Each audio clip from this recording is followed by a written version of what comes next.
আসসালামু আলাইকুম বন্ধুরা, কেমন আছো তোমরা সবাই? মারিয়াম ব্লগ চ্যানেলে তোমাদের সবাইকে আবার ওয়েলকাম জানিয়ে আজকের ব্লগটা শুরু করলাম। তো চলো বন্ধুরা, তোমরা ব্লগটা দেখতে থাকো। আর যদি ভালো লাগে থাকে তো বন্ধুরা লাইক কমেন্ট, আর যারা আজকে আমার চ্যানেলে নতুন আমার চ্যানেলটাও সাবস্ক্রাইব করে আমার পাশে থেকো। আর ভিডিওর ভিতরে যা ছিল সেটাই তোমাদের সামনে একটু রিকেপ তুলে ধরেছিলাম। আর আজকের ব্লগটা সকাল 11টার থেকে শুরু করলাম। আর এত সকালেও কিন্তু পেঁপে খাইতে ভালো লাগে না, কারণ পেঁপেটা ঠান্ডা জিনিস। আর অনেক আপুরাই বলছিলে যে আমি যে পয়সাটা পাইছি সবজি বিক্রি করে, মানে গাছের ফল সবজি বিক্রি করে যে পয়সাটা পাইছি ওইটা যাতে মাটির ব্যাংকে জমা করি।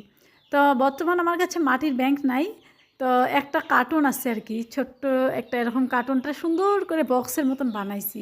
তো যাই হোক, নেক্সট ভিডিওতে তোমাদেরকে ওটা দেখাবো। আর তাছাড়াও আমি আমাদের সামনে একটা দোকান আছে হরেক মালের, ওখানে না প্লাস্টিকের ব্যাংক পাওয়া যায়। তো ওই প্লাস্টিকের ব্যাংকগুলো কিনে নিয়ে আসবো, ওইটার মধ্যে করে পয়সাটা রাইখা দিব। তো আমরা ছোটোবেলায় এরকম করতাম, মাটির ব্যাংকের মধ্যে এরকম করে পয়সা রেখে দিতাম।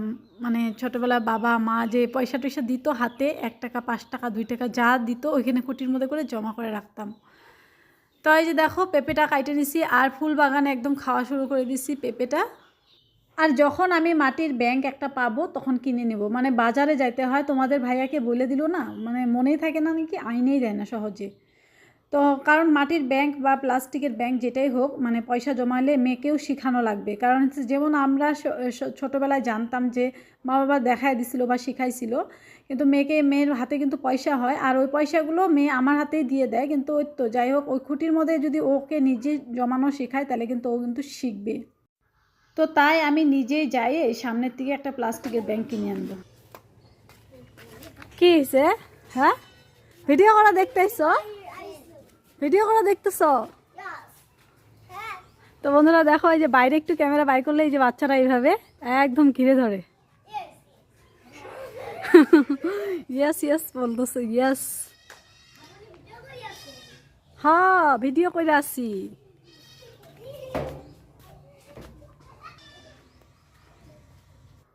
তো বিছনার ল্যাব যেগুলো ব্ল্যাঙ্কেট সবই রোদ্রে দিছিলাম, আর এখন ঘরে নিয়ে যেতেছি। কারণ হতেছে এগুলো সকালবেলা রোদ্রে দিছিলাম, আর সকালই কিন্তু অনেক রৌদ্র থাকে। তারপরে কিন্তু বেলার সাথে সাথে আমাদের এই জায়গাগুলোতে আর রৌদ্র চলে যায়। তো এখন তো ঠান্ডা তাও কমই আছে, আর রৌদ্র উঠতেছে। আর কিছুদিন পর কিন্তু যখন জানুয়ারি মানে ডিসেম্বরের আধা যাওয়ার পরে কিন্তু একদম রৌদ্র কম থাকবে।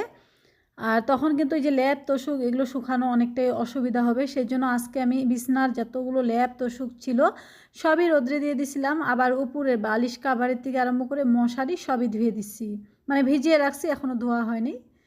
তো চলো, এই দেখো এগুলো গরম গরমটাই আজকে এই যে এখানে ভাঁজ করে রাখতেছি। আর যেদিনকার ল্যাপ তোষক রোদ্রে দেওয়া হয় না, সেদিনকার কিন্তু রাত্রে যখন বিছানায় আসি ভালো লাগে। মানে ঠান্ডার দিনে কিন্তু ভালো লাগে, আরাম পাওয়া যায়, গরম গরম থাকে। আর গরমের দিনে যদি তোষক রৌদ্র দেওয়া হয় তাহলে কিন্তু সেদিন গরম লাগে। তো ওই পাশের রুমটা পরিষ্কার করে চলে আসলাম এই পাশে। আর এই পাশের বিছানাগুলো রোদ্রে দিই নেই, কারণ হচ্ছে এখানে ঘুমানোও হয় না। তো এমনি ঝাড়া ঠাড়া করে রাইখা দিলাম। আর এই তো এই যে দেখো স্ট্যান্ডটার মধ্যে আমি যাই নামাজগুলো, আর আমি আম্মা, মানে যেটা আমি আম্মা লাগে নামাজ পড়ি, ওই আম্মাটাও এখানে সুন্দর করে রাইখা দিই, কারণ নামাজের জিনিসগুলো এখানেই রাখি। আর নামাজ কিন্তু পড়ি, অনেক আপুরা হয়তো আমাকে কমেন্টও করছিলে। তো নামাজ পড়াটা তো আর আমি ভিডিওতে বেশি শ্যুট করি না, দেখাই না। আলহামদুলিল্লাহ আমি নামাজ পড়ি। তো বন্ধুরা দেখো, এদিকে ঘরটর পরিষ্কার করে চলে আসলাম। এই যে সকালবেলা চার চুলাই আমি বেগুনটা পুরা দিয়ে রেখে দিছিলাম, মানে এখানে কয়লা ছিল, তো গনগনা কয়লার মধ্যে দিয়ে দিছিলাম। আর বেগুনটা জানি কীরকম একটা, তো এত বড় একটা বেগুন পুরা দিছি, আর মানে ভিতরটা না ফোপা ছিল। আমার মনে হয় এগুলো মেডিসিনের জিনিস না। তো এটা কিনে আনছিল তোমাদের ভাইয়া রাত্রেবেলা, এত বড় বেগুন ছিল। আর যখন পুরা দিছি না, মানে শুধু পানি আসছিল, পানিগুলো যাওয়ার পরে শুধু এই যে এইটু একটু আছে।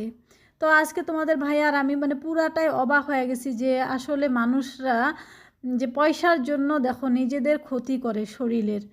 তো যারা এগুলো এই বেগুনটাতে পুরা বুঝতে পারলাম যে কোনো এরকম একটা মেডিসিন দিছে যে যেটার জন্য এত বড় দেখা গেল, আর পুরার পরে এইটুক মানে হয়ে গেছে। তো যতটুক স্বাভাবিকভাবে হওয়ার দরকার ছিল অতটুক কিন্তু হয় নাই। সেজন্যই দেখো আমি কিন্তু বাড়িতে গাছপালা লাগাই, আলহামদুলিল্লাহ।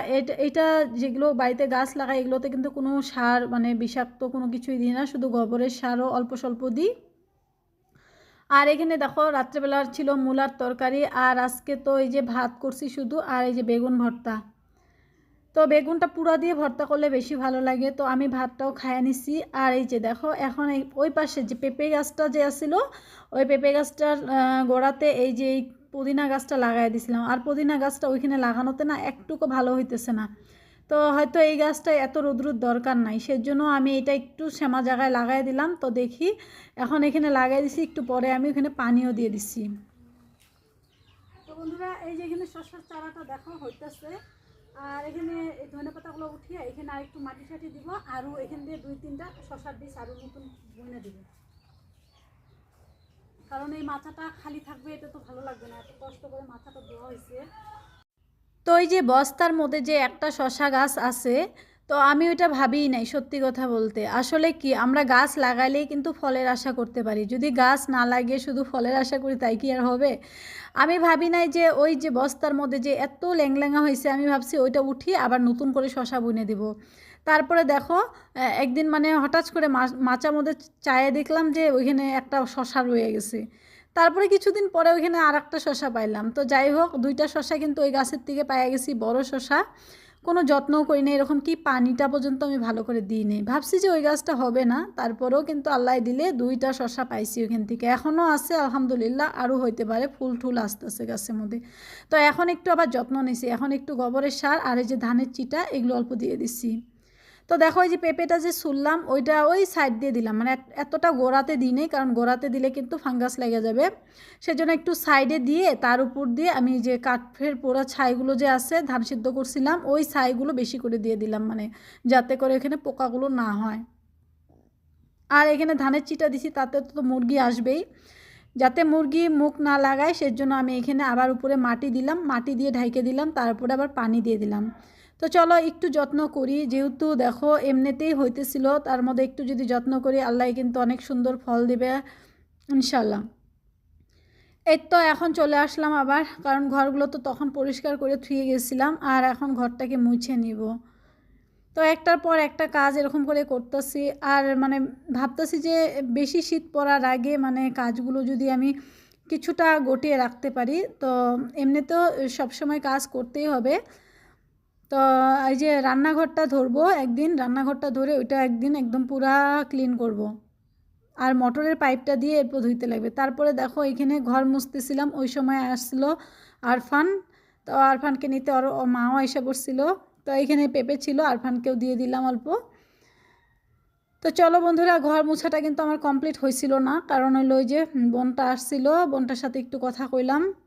আর এখন ছোট দিনের বেলা, মানে এত তাড়াতাড়ি কাজ করতে করতে যায়, তার মধ্যে তো জানোই ইউটিউবে ভিডিও করতে গেলে একটু কাজগুলো একটু দেরি হয়ে যায় করতে করতে, মানে ক্যামেরা সেট করো এগুলো করতে করতে একটু অনেকটা সময় চলে যায়। আবার 3টার মধ্যেই সব কাজ কমপ্লিট করে একদম গোছল টোছল করে রেডি হয়ে বসে থাকতে লাগবে, যেহেতু টিউশন আসে। তো এই যে 2টা রুমই সুন্দর করে মুছে দিলাম। আর ঘর মোছা পানিটা বাড়াইছিল, এটাও কিন্তু নষ্ট করলাম না, এই যে সিঁড়িটার মধ্যে একটু বেশি করে দিয়ে দিলাম, কারণ সিঁড়িগুলো একদম ধুলো ধুলো হয়ে থাকে, সেজন্য এই পানিটা দিয়ে একটু ধুয়ে দিলাম। আর এই পাশের মাটিটা অনেকটাই শুকনো, মাটিতে পানি দিলেই টাইনে নেয়।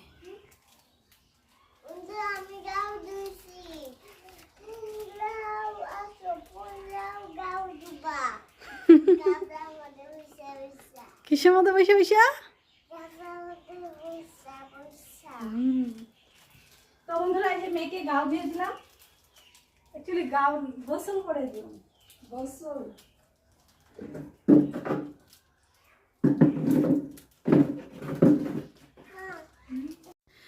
তো এই যে মেয়েকে সময় মতন গোসল করাইতে লাগে, আর আগে গরম দিন আসছিল তখন একটু দেরি টেরি হইলেও অসুবিধা ছিল না, এখন রোদ্রু জায়গা। তো মেয়ের চুলটা কিন্তু অল্প ভালোই বড় হইতেছে। তো সবাই বলতেছে যে আশেপাশের আর কি বোনরা, যে আরফানের মাটা, ওরা বলতেছে যে চুলগুলো যাতে না কাটি, কারণ আমারও ইচ্ছা মানে মারিয়ার চুলটা একটু বড় হলে ভাল লাগবে দেখতে। তো সেদিনকে সিলনে নিয়ে গেছি, তো সিলনে নিয়ে গেছিলো তোমাদের ভাইয়া, তো অল্প একটু করে কাটে দিছে, বলতেছে যে আর একটু বড় করো, তারপরে অল্প সুন্দর করে ডিজাইন করে কাটে দিব। তো তো যাই হোক, এই যে দেখো সোনামাকে রেডি করে দিলাম। তো এখন ওকে খাওয়াই দাওয়াই বিছনায় রেখে আসবো, মানে ঘুমানোর জন্য। তো এখন যদি ওকে ঘুম পাড়াইতে নিয়ে যাই তাহলে কিন্তু আমার সব কাজ পড়ে থাকবে। তো আমি যদিও ওকে যদি গোসল করে দেওয়ার পরে যদি না ঘুমায় তারপরেও কিন্তু বিছনায় রেখে দিই আর কি, মানে অনেক টাইম বিছনাতেই থাকবে ওই। তো এটা অভ্যাস হয়ে গেছে আর কি। আর তো মেয়েকে বিছনায় রাইখে আসলাম, কারণ ও ঘুমায় নাই। আর এখন ওকে ঘুম পাড়াইতে গেলে আমার এই কাপড় ধোয়া হবে না, আর কাপড় না ধুইতে পারলে আবার টিউশন এসে যাবে।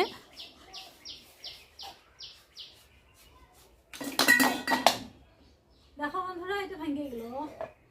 পিঠা ভাজা খোলা ছিল, এটা আমি ভাবতেছিলাম একটু ভালো করে মাঝে বসে নিই, ভেঙে গেল। কিছু করার নেই, মাটির জিনিস ভাঙতেই পারে।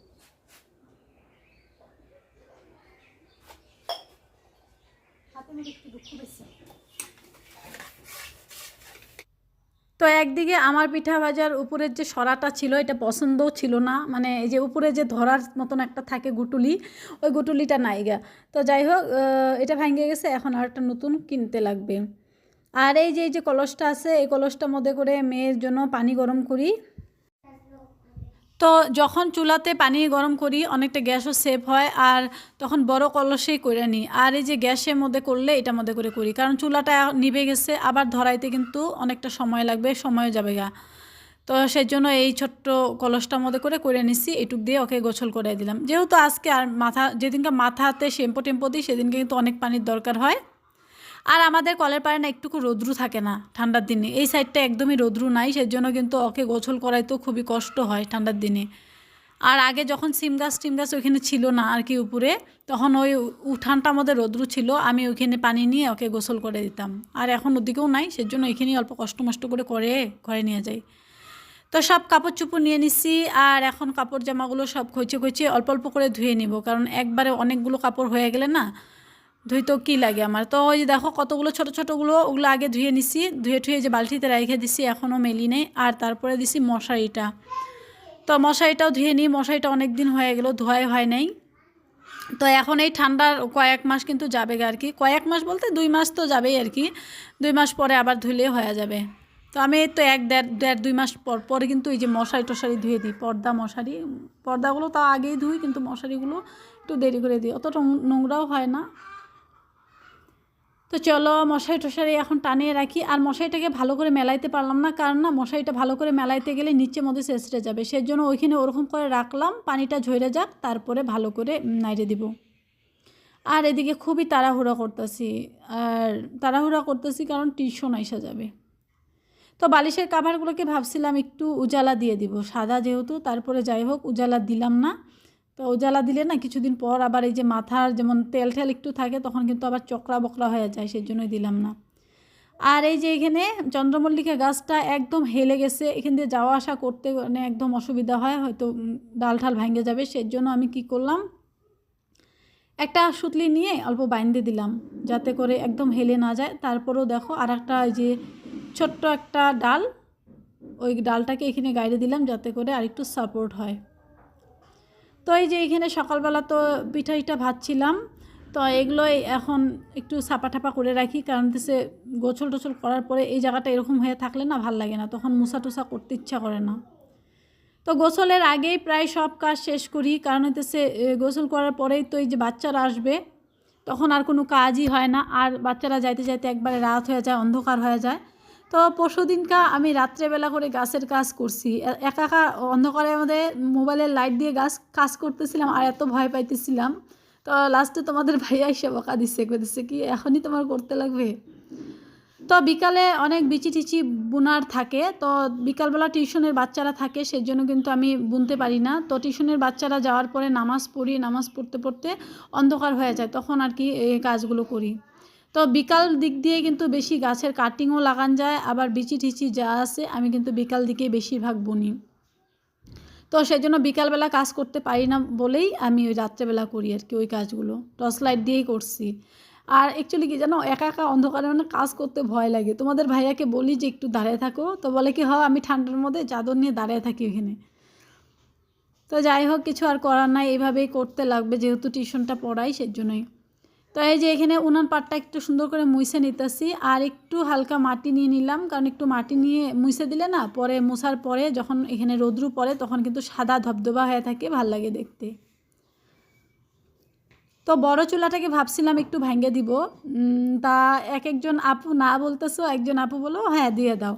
তো সেই জন্য আমি আর কি করলাম, দুজনের কথাই রেখে মানে রাখা না আমি মানে ওটা ভাঙলামই না, যে বলতেছি থাক দেখতে সুন্দর দেখা যায় সেই জন্য কিন্তু আর ভাঙলাম না।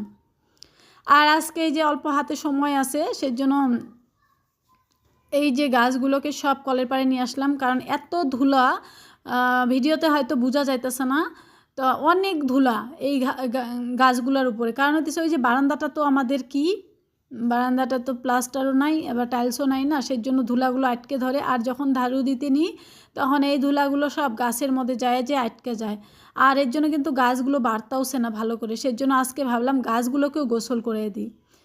তো আমাদের যেমন গোসল করার দরকার, গাছেরও কিন্তু এরকম গোসল করার দরকার। আর বর্ষার দিনে গাছগুলো কিসের জন্য এত বাড়ে, বর্ষার দিনে যে বৃষ্টির পানি পায়ে কিন্তু গাছের মধ্যে একটুকু ধুলাবালি থাকে না, তখন পাতাতে কিন্তু খাবার সংগ্রহ করতে পারে। আর এই ঠান্ডার দিনে পাতাতে একদম খাবারই সংগ্রহ করতে পারবে না, কারণ ধুলা দিয়ে ভর্তি হয়ে থাকে, সেই জন্য আমি সুন্দর করে ধুই। তো চলো বন্ধুরা, আজকের ব্লগ এখানেই শেষ করছি। ইনশাআল্লাহ নেক্সট ডে আবার আরেকটা সুন্দর ব্লগ নিয়ে আসার জন্য চেষ্টা করব। তোমরা সবাই